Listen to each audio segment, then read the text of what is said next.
Assalamualaikum warahmatullahi wabarakatuh. Saya Alisa Koturnada, NIM T20187034. Di sini saya sebagai pemateri pertama. Baik, di sini saya akan menjelaskan mengenai posisi dan jumlah analisis data. Kegiatan analisis data penelitian dilakukan setelah analisis data selesai. Pada penelitian dan pengembangan, jumlah kegiatan analisis data akan tergantung pada level penelitian, jenis, dan jumlah rumusan masalah, serta jumlah rumus hipotesis. Seperti telah dikemukakan secara metodologis, penelitian pengembangan mempunyai 4 macam desain yang dapat dilihat dari tingkat kesulitannya, yaitu level pertama, peneliti tanpa menguji. Level kedua, menguji tanpa meneliti. Level ketiga, meneliti dan menguji dalam upaya mengembangkan produk yang telah ada. Level 4, meneliti dan menguji dalam menciptakan produk baru. Teknik analisis data pada penelitian dan pengembangan level 1. Kegiatan analisis data dilakukan pada saat melakukan penelitian untuk menemukan potensi dan masalah yang akan digunakan sebagai bahan untuk merancang produk. Hasil akhir dari kegiatan penelitian pada level ini adalah berupa rancangan produk. Rancangan produk bisa diuji internal melalui pendapat ahli dan praktisi. Yang pertama, analisis pada tahap pertama dilakukan pada saat penelitian melakukan penelitian untuk menggali potensi dan masalah yang ada pada objek yang diteliti. Yang kedua, analisis data pada tahap kedua adalah analisis data berdasarkan penelitian yang digunakan untuk mengetahui produk apa yang perlu dikembangkan, merancang dan menetapkan spesifikasi produk tersebut. Yang ketiga, analisis data pada tahap ketiga adalah analisis data terhadap pengujian internal rancangan. Teknik analisis data pada penelitian dan pengembangan level 2. Pengujian pada tahap ini dilakukan sebanyak 3 kali, sehingga analisis data tahap pertama juga dilakukan sebanyak 3 kali. Analisis data pada tahap kedua adalah analisis menghitung rata-rata dari 3 kali pengujian. Analisis data tahap ketiga adalah analisis data membandingkan antara hasil pengujian dengan standar atau spesifikasi produk yang telah ditetapkan. Teknik analisis data pada penelitian dan pengembangan level 3.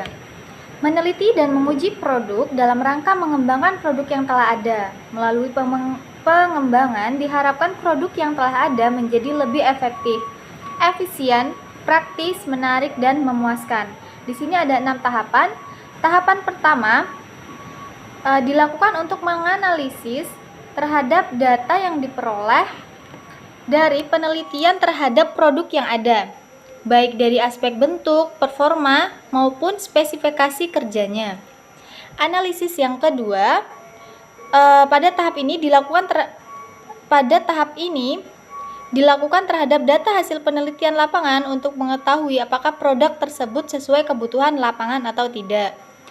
Analisis tahap ketiga yaitu menganalisis data hasil pengujian internal oleh ahli dan praktisi terhadap rancangan atau desain baru yang telah dibuat. Analisis tahap 4, analisis terhadap data hasil uji coba lapangan awal atau terbatas. Analisis data tahap 6 yaitu analisis data hasil pengujian lapangan utama. Dan yang terakhir, analisis data hasil dari uji lapangan operasional. Selanjutnya, teknik analisis data penelitian dan pengembangan level 4. Mohon maaf sebelumnya, ini di PPT saya salah ketik, seharusnya 4 ya, bukan 3 lagi. Tetapi pada level ini juga memiliki 6 tahapan. Analisis tahapan yang pertama yaitu analisis data yang didasarkan pada penelitian untuk menemukan masalah dan potensi, sehingga dapat digunakan sebagai pertimbangan untuk mengembangkan produk. Yang kedua, analisis data yang didasarkan pada hasil penelitian untuk menentukan produk apa yang perlu dikembangkan dalam rangka mengatasi masalah dan meningkatkan kinerja pada objek yang diteliti. Yang ketiga, analisis data yang didasarkan pada penelitian yang bersifat pengujian atau validasi rancangan atau desain produk. Tahap yang keempat, analisis terhadap data hasil uji coba lapangan awal atau terbatas. Yang kelima, analisis data hasil pengujian lapangan utama. Yang keenam, analisis data hasil dari ujian lapangan operasional. Materi selanjutnya yaitu analisis data kuantitatif. Analisis data kuantitatif. Yang pertama ada analisis deskriptif. Analisis data kuantitatif secara deskriptif digunakan dalam penyajian data, ukuran tendensi sentral, dan ukuran penyebaran penyajian data, yaitu daftar distribusi dan histogram. Yang kedua ada analisis inferensi. Analisis inferensi digunakan untuk melihat perkaitan yang ada antara variabel yang dikaji, yaitu variabel bersandar dan variabel bebas. Ujian-ujian yang terlibat dalam penelitian ini adalah yang pertama, uji korelasi Pearson, yang kedua ada ANOVA satu arah, dan yang ketiga ada analisis regresi berganda atau stepwise.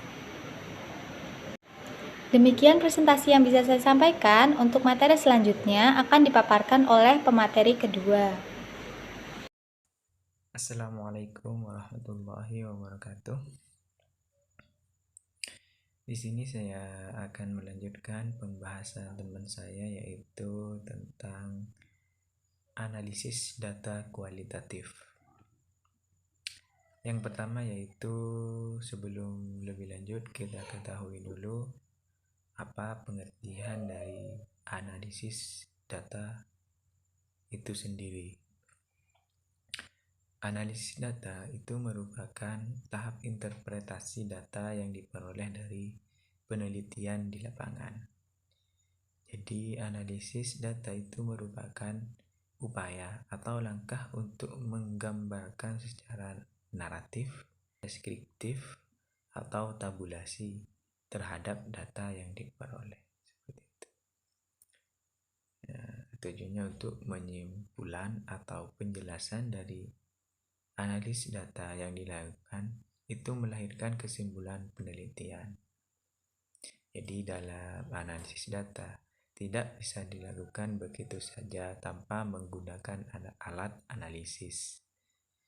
Alat analisis data itu menentukan bagaimana kita menganalisis, menyimpulkan, atau menjelaskan data yang diperoleh, sehingga data tersebut dapat dipahami sebagai sebuah atau beberapa temuan. Seperti itu. Yang selanjutnya yaitu analisis data kualitatif. Jadi umumnya peneliti, terutama peneliti pemula, itu menghadapi kesulitan dalam menentukan teknis analisis. Analisis apa yang digunakan dalam menganalisis data yang akan digunakan untuk mengelola data yang sudah terkumpulkan. Tidak sedikit pula yang terjebak pada tataran teoritis mengenai analisis data ini, tanpa mengetahui alat analitis apa yang harus digunakan. Seperti itu. Karena itu, untuk memudahkan pembaca dalam buku pada kesempatan kali ini, itu akan dipaparkan beberapa alternatif alat analitis yang dapat dipilih dan digunakan dalam analisis data penelitian. Di sini ke pengertian analisis data terlebih dahulu. Analisis data kualitatif. Menurut Arif, analisis data kualitatif itu adalah aktivitas intensif yang memerlukan pengertian yang mendalam, kecerdikan, kreativitas, kepekaan, konseptual, dan pekerjaan berat. Nah, jadi analisis kualitatif tidak diproses dalam suatu pertunjukan linear dan lebih sulit dan kompleks dibanding analisis kuantitatif, sebab tidak diformulasi dan distandarisasi. Yang selanjutnya yaitu beberapa teknik Analisis data kualitatif. Jadi, pada umumnya, teknik analisis data yang sering dilakukan dalam penelitian kualitatif adalah analisis. Yaitu, yang pertama yaitu teknik analisis data mengalir. Yang kedua yaitu teknik analisis data model spreadly. Yang ketiga yaitu analisis deskriptif. Yang keempat yaitu analisis isi. Yang kelima yaitu analisis semiotik. Yang pertama yaitu teknik analisis data mengalir. Sebagaimana yang dikemukakan oleh Miles dan Huberman, bahkan menurut keduanya itu merupakan salah satu teknik analisis data yang sering digunakan dalam penelitian kualitatif. Jadi teknik analisis data mengalir ini sering digunakan dalam penelitian kualitatif menurut Miles dan Huberman. Miles Huberman itu juga menyatakan bahwa data mengalir ini terdiri dari 3 aktivitas, yaitu reduksi data, display data, dan menarik kesimpulan atau bisa kita sebut sebagai verifikasi seperti itu. Jadi pada prinsipnya kegiatan analisis data ini dilakukan sepanjang kegiatan penelitian, dan kegiatan yang paling inti adalah mencakup penyederhanaan data, penyajian data, dan verification atau menarik kesimpulan seperti itu. Yang kedua yaitu analisis data model spreadly.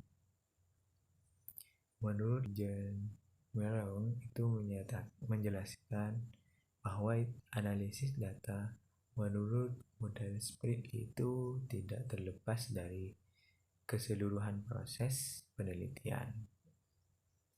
Keseluruhan proses penelitian itu menurut model spreadly terdiri atas pengamatan deskriptif, analisis domain, pengamatan terfokus, analisis taksonomi, pengamatan terpilih, analisis komponensial, dan diakhiri dengan analisis tema.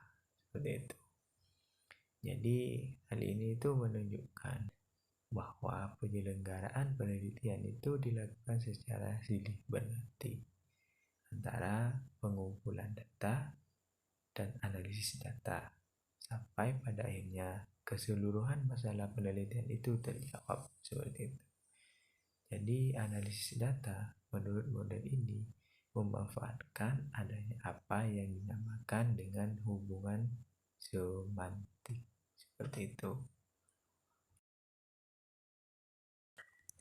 Yang ketiga yaitu analisis isi, analisis deskriptif.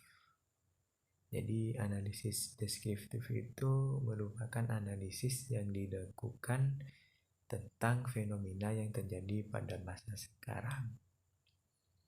Jadi prosesnya itu berupa pengumpulan atau penyusunan suatu data serta penafsiran data tersebut secara deskriptif. Jadi analisis deskriptif dapat juga dikatakan bersifat memberi gambaran refleksi atau komparatif dengan membandingkan persamaan dan perbedaan khusus atau fenomena tertentu seperti itu. Yang selanjutnya yaitu analisis isi. Menurut Bambang Setiawan, analisis isi ini merupakan teknik penelitian untuk membuat inferensi-inferensi yang dapat ditiru dan kesahihan data dengan memperhatikan konteksnya seperti itu. Bambang Setiawan itu menyontohkan analisis ini berhubungan dengan komunikasi atau isi komunikasi.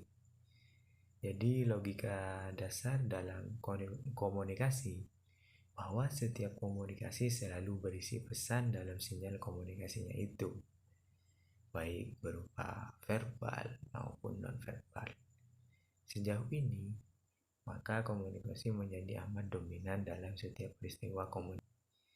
Jadi bagi Bambang Setiawan, sebenarnya analisis ini komunikasi amat tua umurnya, setua umur manusia.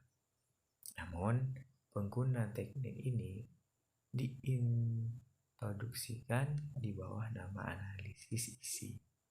Dalam metode penelitian tidak setua umur pengguna istilah tersebut.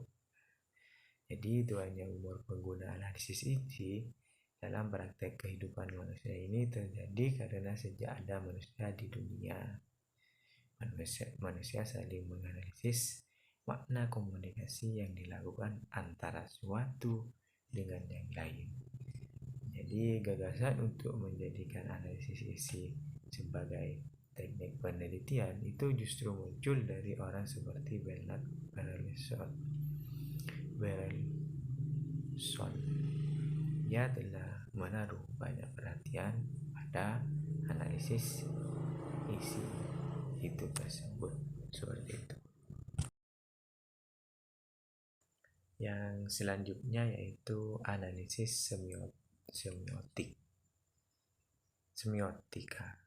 Kalau kita semiotika, bahas sedikit semiotika dulu.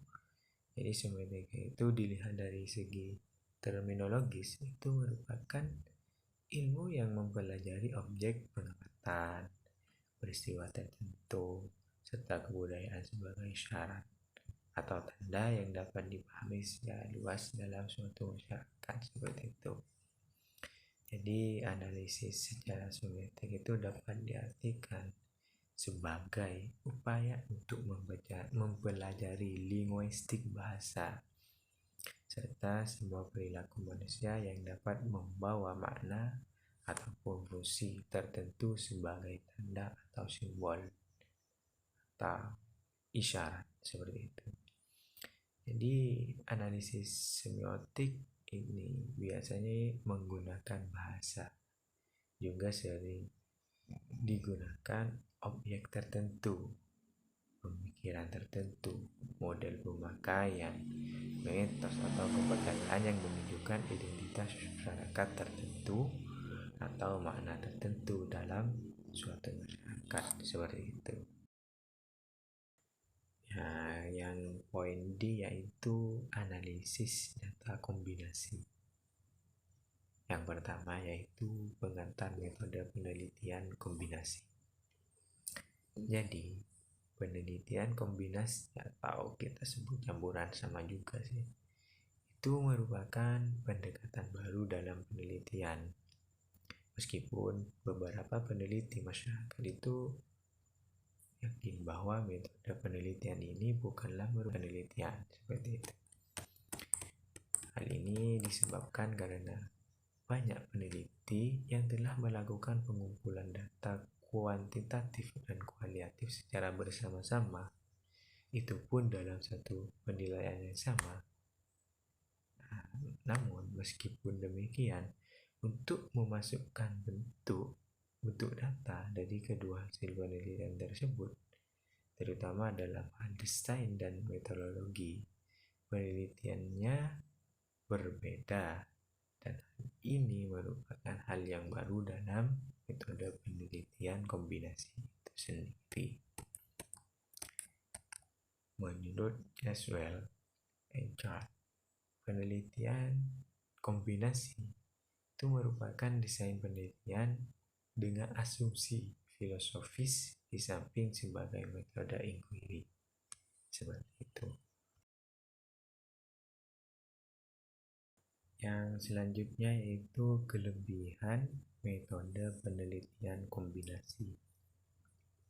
Jadi penelitian kombinasi itu merupakan jenis pendekatan atau paradigma penelitian yang menggabungkan antara penelitian kualitatif dan kuantitatif dalam suatu bidang penelitian tertentu.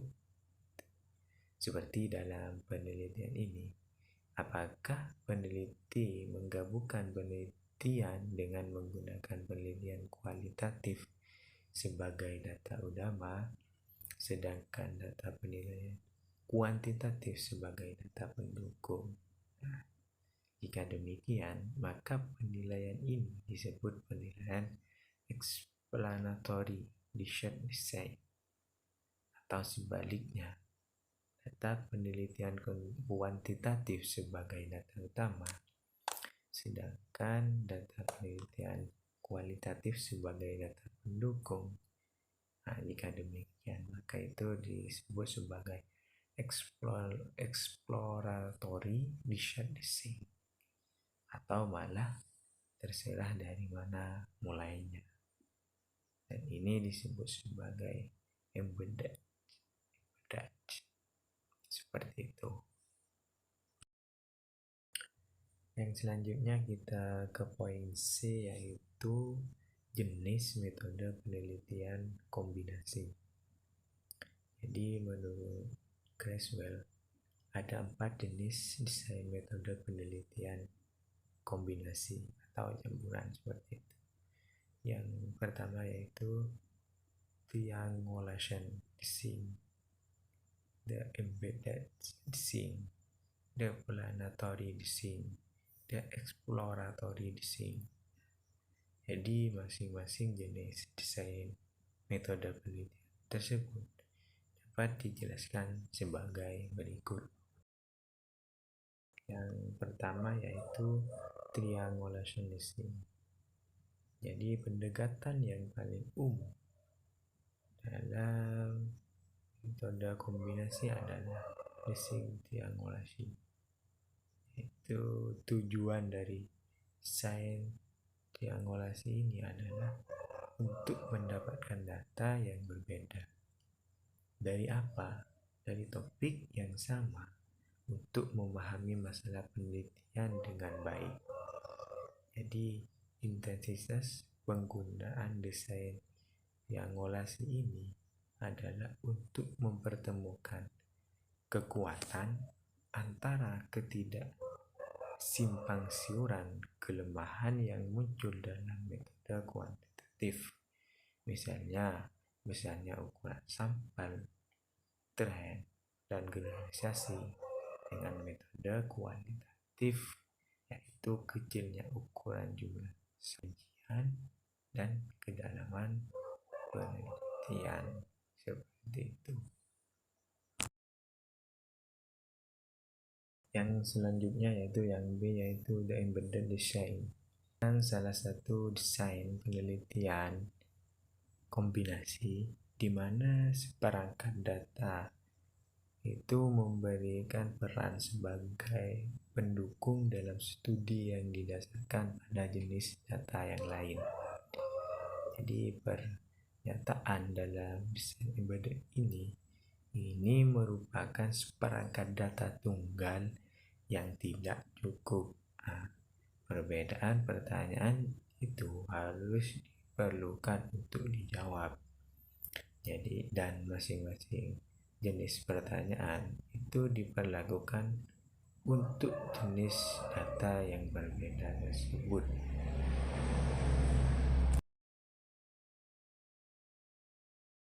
Yang selanjutnya yaitu explanatory design.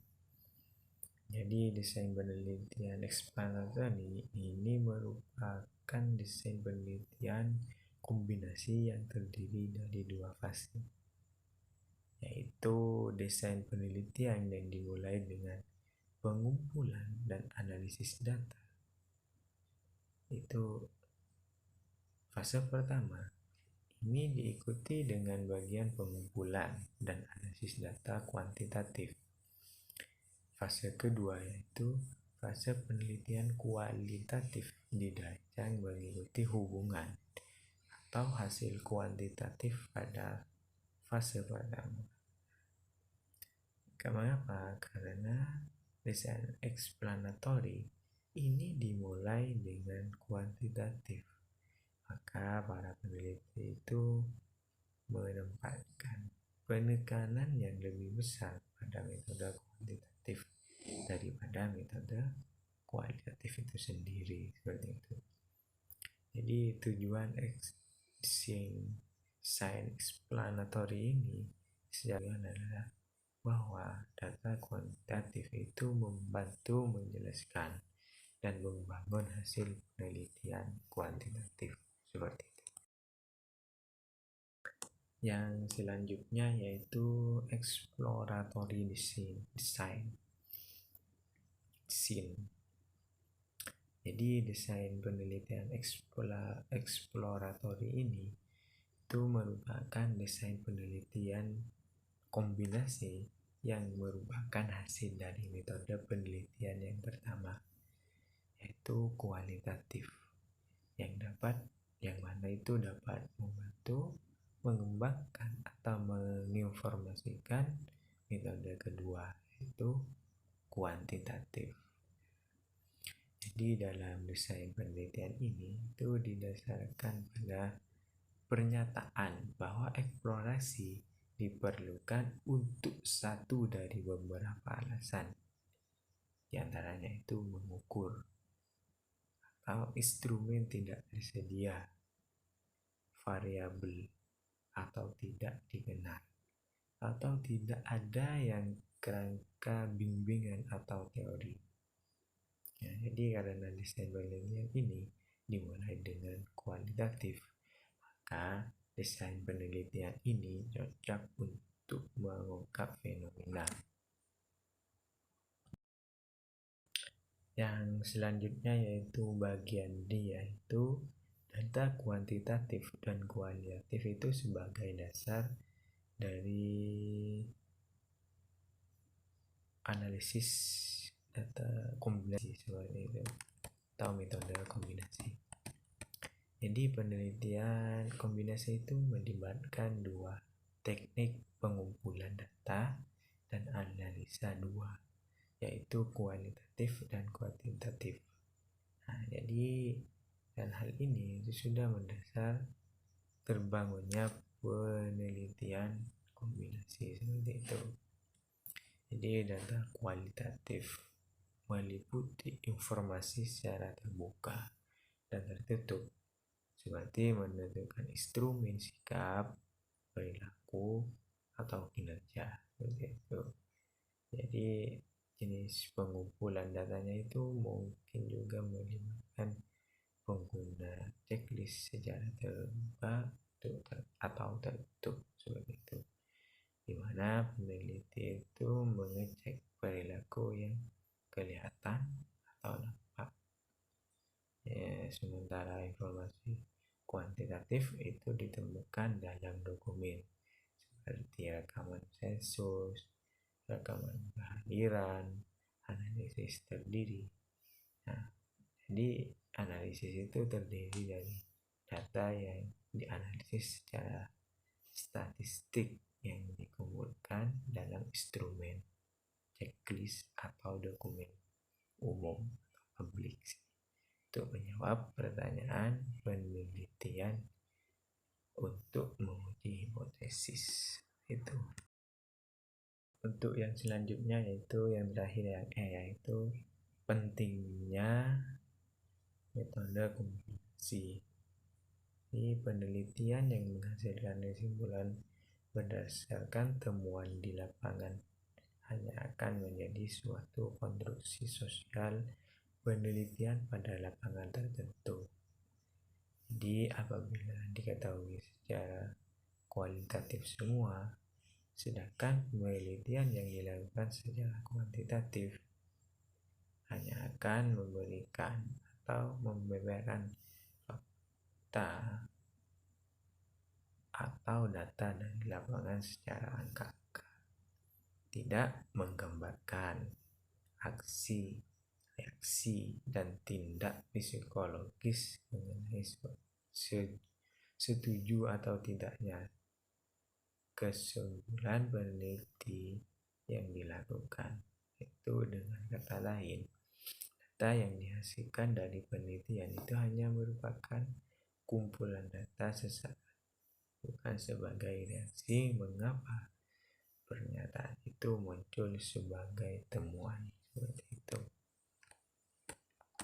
Jadi bagi Carswell, penelitian kombinasi ini penting karena dilatar belakangi oleh tidak adanya kata sepakat dari masing-masing menganut metode penelitian kualitatif dan kuantitatif itu sendiri.